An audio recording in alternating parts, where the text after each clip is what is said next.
Aku terbaring di atas ranjang sendiri. Di suatu malam yang gelap dan sunyi, aku hanya membolak-balikkan badanku di atas kasur, mencoba mencari posisi yang nyaman bagiku untuk tidur. Tubuhku sudah sangat lelah, namun entah kenapa aku tetap tidak bisa tidur. Ada sesuatu tentang malam ini yang membuatku merasa sama sekali tidak nyaman. Aku terus berguling di atas tempat tidur, hingga akhirnya aku menemukan posisi yang cukup enak buatku untuk terlelap. Aku menutup mataku, namun tidak ada perbedaan. Terlalu gelap di dalam kamarku untuk bisa melihat sesuatu. Jadi kupikir butuh waktu bagi mataku untuk terbiasa dengan kegelapan. Aku terbaring di sana, tak bergerak, di tengah malam yang hitam pekat. Tubuhku mulai rileks dan pikiranku mulai kosong, dan aku benar-benar siap untuk istirahat. Namun kesunyian itu seketika musnah dan benakku langsung dibanjiri dengan bayangan yang menakutkan ketika suara itu terdengar. Tok, tok, tok. Tak diragukan lagi, itu adalah suara sesuatu yang mengetuk jendela. Tetapi tidak mungkin ada orang yang mengetuk jendela kamarku dari luar. Siapa orang yang hendak membangunkanku malam-malam begini? Berpikirlah dengan logis. Jika seseorang ingin mencuri di rumahku, mengapa ia terlebih dahulu mengetuk jendela? Mereka cukup menyelinap masuk ke dalam rumah dengan sehening mungkin. Mustahil para pencuri untuk mengetuk. Tak ada monster di dunia ini. Aku bisa saja menengok ke arah jendela agar membuat hatiku sedikit tenang. Namun, ketika aku menghadap ke arah yang berlawanan dari jendela, dan jujur, aku takut akan melihat hal yang paling aku takutkan berdiri di luar jendela memandangiku. Namun, apakah itu? Apa mungkin itu hanya burung yang terbang menabrak jendela? Tidak, itu sama sekali tidak realistis. Apakah mungkin ada sekelompok anak yang mengerjaiku malam-malam begini, mengetuk jendela dari luar sambil tertawa terpingkal-pingkal? Mungkin saja. Atau bahkan mungkin ini hanya imajinasiku. Atau mungkin aku mendengar suara angin di luar dan mengonsumsikannya sebagai suara ketukan di jendela. Tok tok tok. Tidak, itu jelas bukan imajinasiku. Anak-anak sial itu benar-benar keras kepala. Mereka tidak mau berhenti hingga melihatku bangun karena gusar. Mungkin anak-anak dengan selera humor yang sedikit sakit itu sedang menungguku di luar. Mungkin mereka akan memecahkan kaca jendela dan menyerangku. Tidak, jangan menjadi paranoid seperti ini. Lagi pula mereka di luar dan aku di dalam. Hingga aku mendengar suara jendela kaca yang pecah. Aku aman, monster itu tidak ada.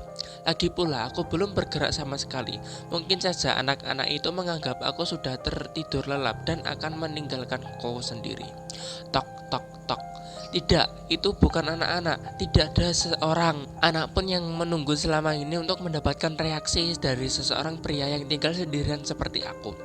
Mereka pasti akan bosan dan berpindah ke rumah lain untuk diusili. Namun jika bukan mereka, lalu siapa? Mengapa ada orang pembunuh yang mau mengincarku? Berpikir logislah, monster itu tidak ada. Jangan menjadi paranoid. Mereka di luar dan aku di dalam.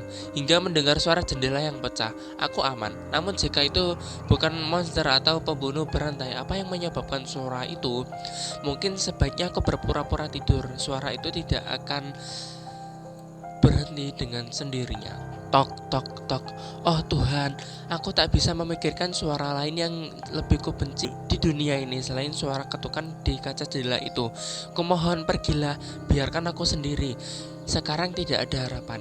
Ia akan masuk ke sini cepat atau lambat dan melakukan hal mengerikan terhadapku. Ambil napas dalam-dalam, lalu hembuskan pelan-pelan.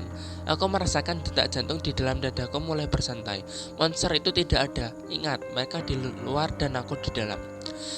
Hingga aku mendengar suara jendela pecah. Aku aman. Ulangi itu. Jangan biarkan ketakutan menguasaimu. Berpura-pura tidur dan jangan bergerak sedikit pun. Tok tok tok. Mereka di luar, aku di dalam. Hingga aku mendengar suara kaca jendela pecah. Aku tahu aku aman. Monster itu tidak ada. Monster itu tidak ada. Aku mulai berbisik pada diriku sendiri. Mereka di luar dan aku di dalam. Hingga aku mendengar suara kaca jendela pecah. Aku tahu aku aman. Mereka di luar, aku di dalam. Hingga aku mendengar suara kaca jendela pecah. Aku tahu aku aman. Tok tok tok. Aku tak sanggup lagi. Aku bisa menjadi gila apabila aku terus mendengar suara ketukan ini. Paling tidak jika aku melihat apa yang menyebabkan suara itu, aku akan menjadi sedikit tenang. Ambil napas dalam-dalam, aku mengulangnya untuk sekali lagi. Mereka di luar, aku di dalam. Hingga aku mendengar suara kaca jendela pecah. Aku tahu aku aman. Aku manggil beberapa napas dalam lagi. Jantungku berdetak amat kencang hingga aku serasa bisa mendengarnya. Aku perlahan menoleh ke arah jendela. Jantungku terasa berhenti berdetak dan aku terlalu takut untuk mengeluarkan suara jeritan. Aku menoleh hanya untuk menemukan sesosok wajah pucat dengan mata hitam kelam menatapku secara tajam, seakan menelanjangi jiwaku sambil tersenyum bengis. Selama ini makhluk itu sudah berada di dalam ruangan ini sambil mengetuk-ketuk jendelaku dari dalam.